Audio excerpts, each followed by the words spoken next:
Welcome back to Old Age Ready, the series where we pull back the curtain on the reality of aging in a time when family dynamics are shifting, expectations are changing, and truth is not always comfortable to hear.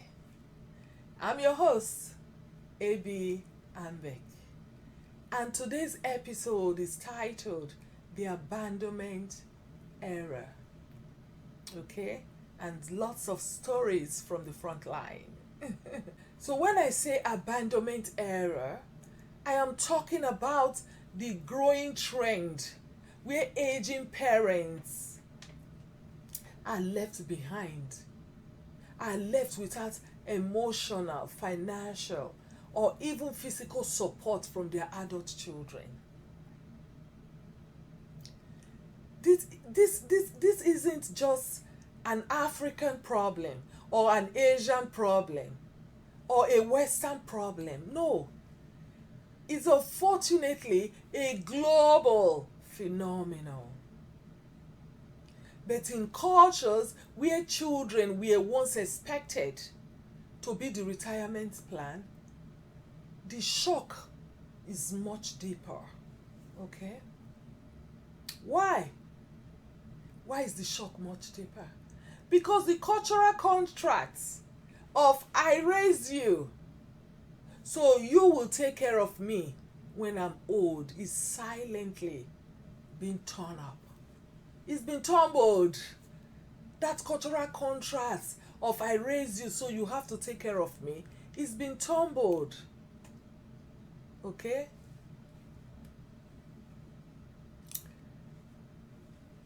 So, people, I want to share some real stories.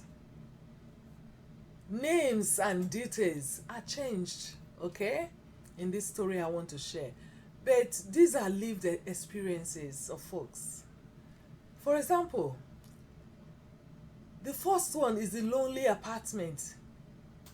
A retired teacher, which I'm going to call Miss D here.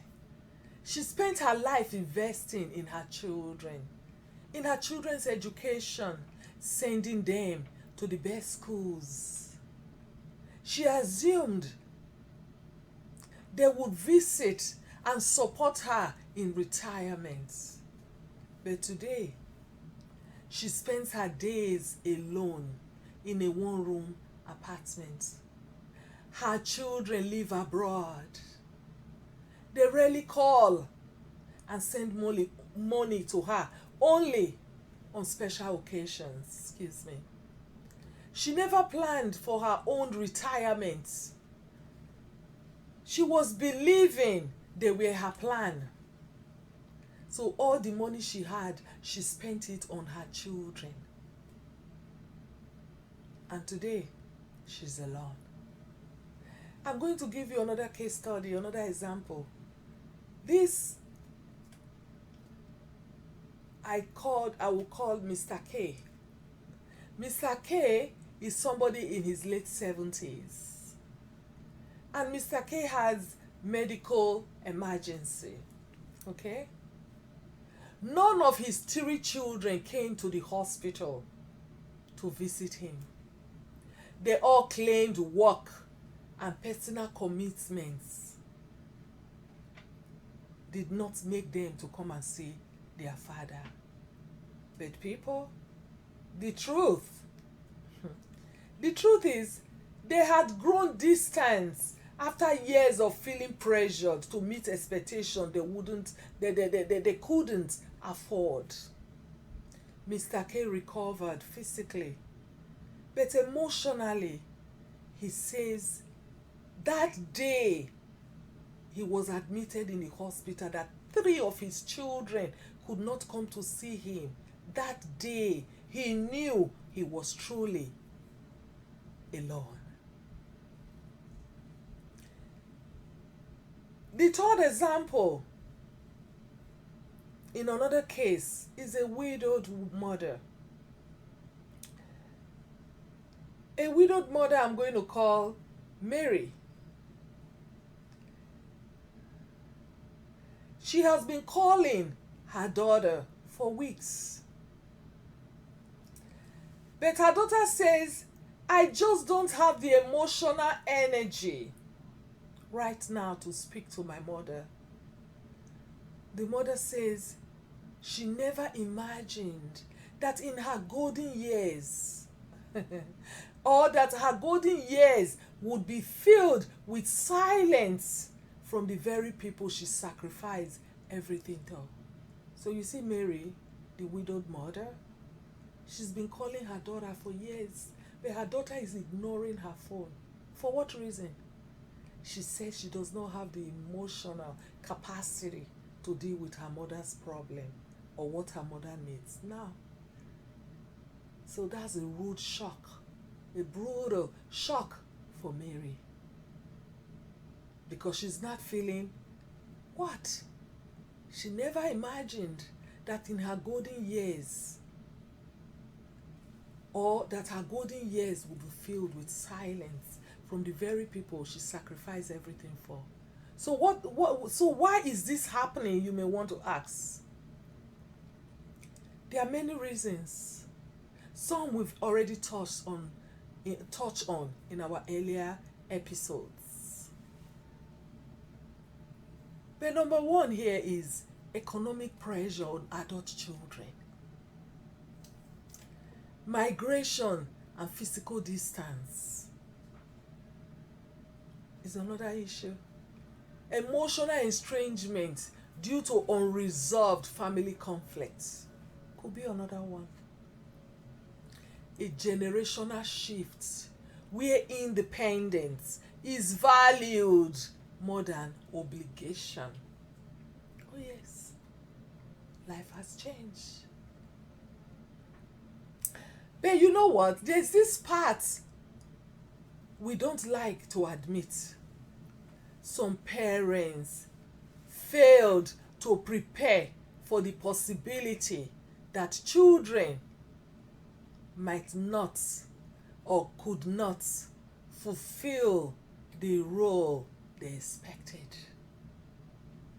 They didn't prepare for that. It's a shock. The pain of feeling abandoned cuts deeper than financial hardship. It's the heartbreak of realizing your life sacrifices don't guarantee love. It does not guarantee care or presence.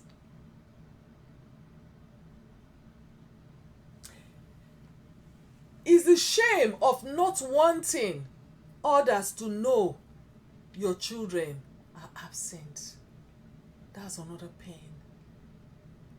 When you know that, yes, you did all your best, you don't want anybody to hear about it, that now your children are absent in your life when you need them most.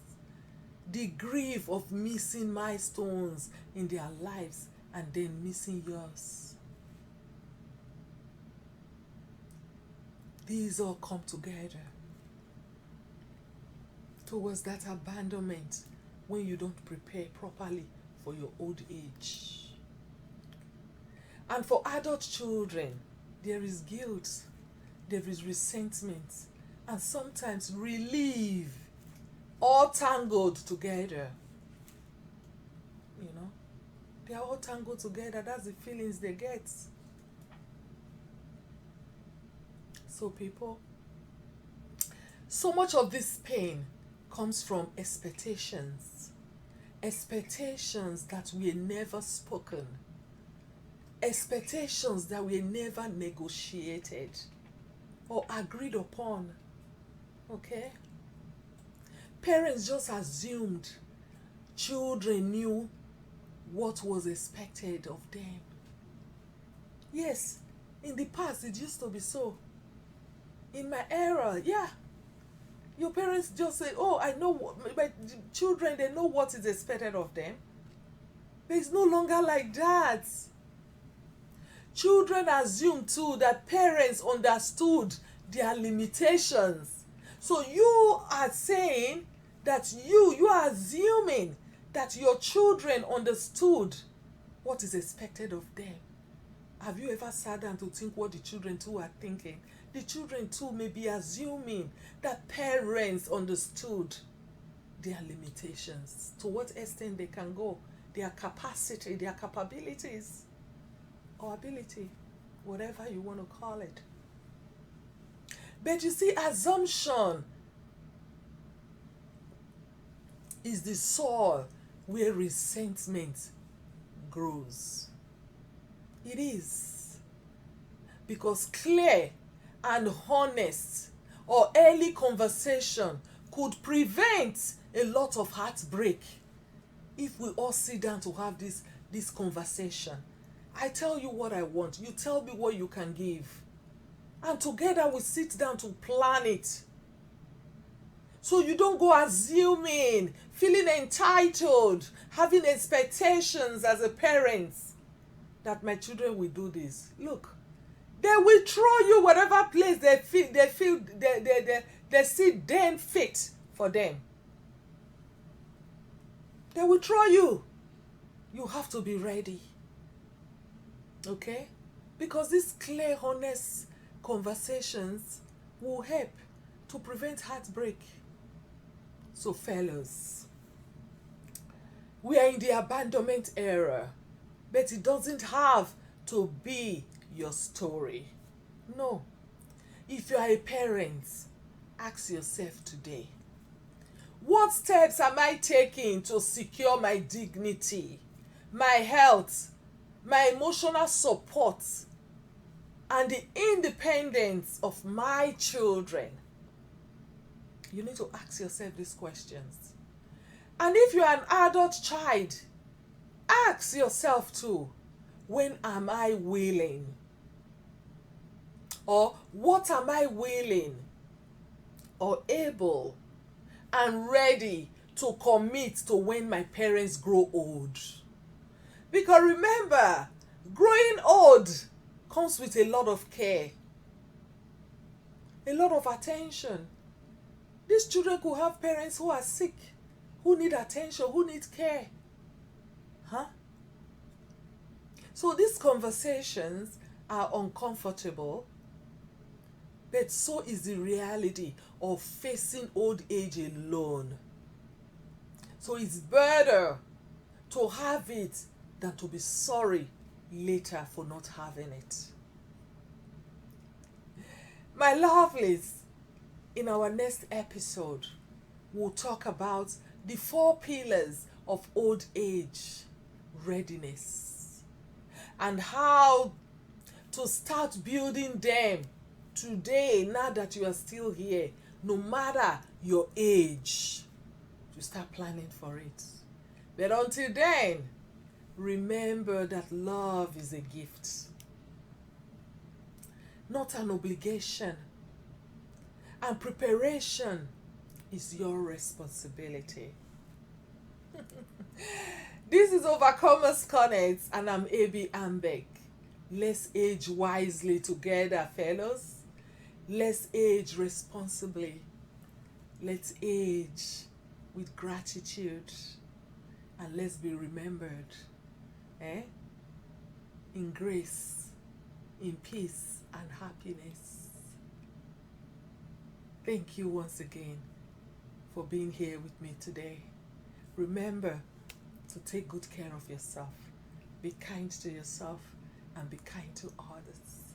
Stay strong and stay free.